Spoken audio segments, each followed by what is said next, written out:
For this video mga idol, ito na mga idol yung project natin mga idol ba, ang ginawa natin mga idol. Yung lutuan to siya ng mga idol, ang pinagawa mga idol, yung natatanggal lang siya mga idol. Ihatak-hatakin mo lang mga idol, kahit ilipat mo siya mga idol. Ayan siya mga idol, bagong bili yan mga idol, battery pala yan mga idol, to battery niya mga idol.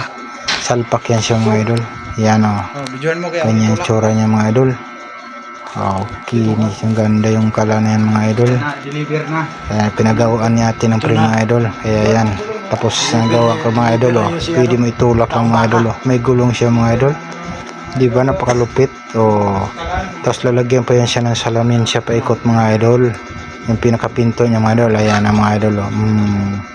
Ayan mga idol oh, diba? Okay, dyan yan siya isasalpak mga idol. Sa dating dinagyan ng ano mga idol oh, salpak yan siya mga idol oh. Oh, yan yung dati nila mga idol, pinalitan mga idol, eh mahina na. Kaya ang gustong palit nila mga idol yung ganun mga idol, yung disalpak lang mga idol. Bahay nila mga idol, ayan mga idol oh. Salpak mo lang yan siya dyan mga idol oh. Tapos natatanggal oh, diba? Ayos mga idol.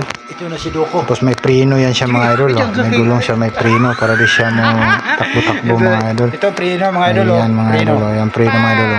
Hindi na yan sa magulong. Preno na yan siya mga idol. Hindi na siya matakbo mga idol. Ba ayos mga idol. Yan yung bagong mga diskarte ngayon sa mga kalan mga idol. Kaya pwede mo siya tanggalin dyan, linisin mo maigi doon bago naman siya ilagay